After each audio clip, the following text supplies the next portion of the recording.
Good afternoon, everyone. That sounds very formal. I did not mean that to sound formal. Hi, welcome back to my low spend, no spend year. It's February the 1st, and as promised, here's a little update of how I'm doing. I've built myself around 5-6 tips that I'd like to share with you guys, which I've picked up over January. But the first thing I'd like to tell you is that I am easily distracted, and that is my biggest lesson that I have learned throughout January. I am easily distracted, and I will happily spend money if you tell me I need to. I am a salesperson's best customer. I didn't think I was until I had to, restrain myself from doing it, and then I learned that I was. So, just to let you guys know, I'm not a financial advisor in no way, shape or form. This is just some tips that I've picked up from my 2021 low spend year. Also just to save money. My first tip that I've picked up throughout January is to question yourself as to why you are spending. Why are you spending? Saving. You're not spending, you're saving. This is a saving video.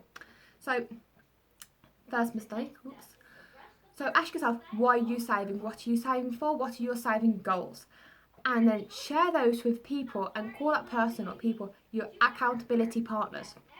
So basically, set yourself a target, for example, a new car that you want, not on finance, a new car you want outright. So that's a target that you want to save towards. A figure for that, around £30,000 for a brand new spanking new car, if that's what you want, around that figure. And then you have an accountability partner. So when you make purchases that aren't necessary purchases that are on that list that we wrote in January, for example, repairs of your car, replacing things that are worn out or broken, clothes for the children on my list when they've grown out of them. If it's not on that list, your accountability partner will kind of keep you in check. So if I go out to buy a TV, I don't need a TV. You can probably hear it in the background. It's playing YouTube. So if I go out to buy a TV, I'll look at that TV and I'll go, but I've got a TV. What will my accountability partner say or think if I waste money on a TV when I don't need to replace the TV because it's not broken? That to me kind of puts me off buying that item then, because not only am I questioning the purchase, somebody else will question the purchase, and then that kind of make me feel a little bit bad and then no longer want that purchase, so it will lose its spark. So an accountability partner will help to keep you on track. And if you haven't got one, be your own. Be your own and ask yourself, is that purchase necessary? And that is the first tip that I have learned throughout January for the low spend year. Be hard on yourself. Question every purchase that you think isn't necessary, because 99% of the time it's not, and it's not essential. It's just a luxury because the time you're buying it, you're bored, or it's sparkly, or you think it's a good idea but it's not. So sleep on purchases that are very expensive. That's my number one tip. My second tip, again, and I'll keep saying this, is to look at your income, look at your outgoings. So your income of whatever you get coming in, and your outgoings as in your bills, your rent, your utilities, your groceries, any finances, and then whatever's left is your disposable income. Then you can either, which I don't advise, save the whole disposable income, or what I do advise, take a portion of that and save that. Because you don't want to save it all, because that's very boring, because all you're doing is going to work to pay bills. And yes, you're saving for an end goal, but until you get to that end goal, you kind of need to live. You don't want to look back and go, I was locked in a lockdown and it was COVID again and it was boring, and it can get quite depressing even.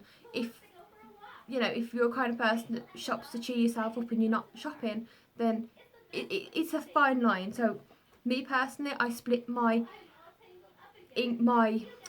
disposable income, and I save a little bit, and the rest is luxury money, basically. The odd takeaway, the birthday treat, the pastry from Greggs.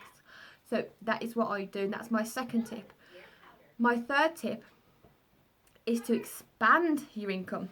So by this I mean shopping places that is like a budget supermarket. Everyone's doing it. Okay, sweetheart, off you go. Everybody's doing it these days. Shop in a budget supermarket. Also, maybe if you have time, carry out things like surveys online. You don't get paid a lot, but if you do enough because you've got the time, I mean, who hasn't got a little bit of spare time these days? I mean, apart from the key workers, so fair play on you. If you're at home because of lockdown, you may have that little bit of spare time. So, you know, keep yourself active in your mind, answer a few surveys, get a bit of money for it. Why not? The other thing is, when the shops and the restaurants reopen, is to become a mystery shopper or a mystery restaurant critic kind of thing. Not only for the restaurant, let's say, you'll get paid for your meal and get reimbursed the time that you was out for that meal. It's two birds, one stone. You're getting a free meal and you're getting paid for it, so that's a bit of income back. The same as a mystery shopper. You can go out and then you come back and you review your service, how it was getting around the store, how easy it was to find stuff, and again you get paid for your time. So if you love shopping and you're out anyway, maybe not at the time because of COVID, it's unnecessary travel and all that type of jazz, but you might be able to look into something like that. And my personal favourite is to buy and sell. Not so much the buying, because I am doing the low spend, no spend, yeah, but definitely the selling. When the kids have grown out the clothes, when my styles change, when we have little bits that we want to change up, I sell a lot of things on eBay. I don't sell on eBay anymore for personal reasons. And Facebook. And my favourite at the moment is Vinted. It's a new app. It's a bit like Spock. It's quite addictive because you can see not only your junk, your pre-loved junk moving, you can see money coming in. And that's good because it reaches a wider audience, not just your local area, like obviously Facebook Marketplace. Plus, vintage shopping is from shipping is from 99 pence. So what's not to love on that? So that's another thing. So that also leads me to, if I need to buy anything, I buy secondhand, I buy pre-loved. Again, I think I mentioned this in my January video. I buy the kids pre-loved clothes, good pre-loved clothes, because I'd rather see a £5 tracksuit go down a slide at a park and land in a plot of mud than I'd like to see a £50 tracksuit go down a slide and land in mud. Kids grow out of the clothes the same rate. It doesn't matter if you pay 50 quid for it or £5 for it. They're still going to grow out of it. It's not going to last them forever. They're still going to ruin it. So I save myself £45 by spending it on a £5 tracksuit, which I don't mind if the mud stains don't come out. So that was my tip number 4. Buy pre-loved, which will make your money go further, which means you can save more. Bonus. The other thing is I keep a chart of my incoming and what goes out, and I kind of review that every now and then, and I think, oh, can I save a little bit more? Can I spend a little bit more? Have I got a birthday coming this month? I've decided not to draw the line too harshly on birthdays, because I would hate to think that somebody's turned around and, oh yeah, she's doing a no spend year, but she hasn't even bought my kid a birthday card. So I would hate somebody to think that. So I'm going to add birthdays of certain people's birthdays to the okay to spend list, because I think that's fair. So yeah, that's all I've got for that. But my last point that I have actually come to realise throughout January is live within your means. Did I say that? I can't remember. However, I have become a big fan of batch cooking and freezing, and then cooking from scratch and being savvy and reusing items. Hi, baby. Hey. You okay? Yeah, my trousers are too small. Okay, we'll sort that out in a minute. They're going on Vinted. Okay, go and play with YouTube. I'll do it in a second. Okay. See, another pair. Go on Vinted. Kids are growing so fast. Point proven, just there. But yeah, batch cook and freeze, because I often find that I don't have time to get everything out midweek to start cooking a meal, and that's when my big fall is, because I'll go straight to the takeaway shop, which isn't very good for me, I know, and it's not definitely very good for my purse, I know. So by batch freezing and cooking, I've automatically got my own healthy ready meals. So I hope you've enjoyed those few tips that I've picked up through January.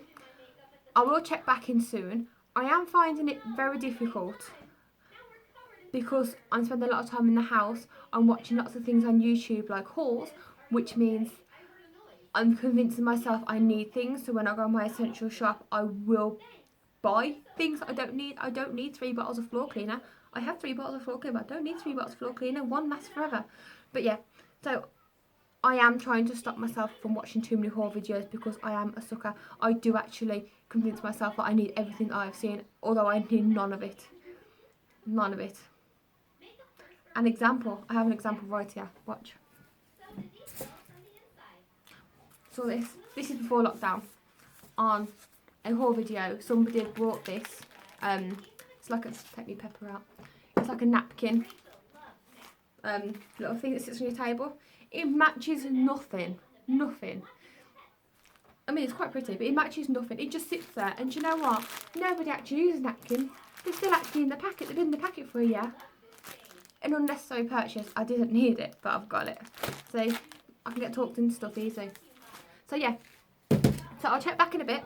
And I'll let you know how my saving pot's going. And until then, I hope you guys are doing really well on your saving, low spend, no spend kind of year. Good luck with February, guys.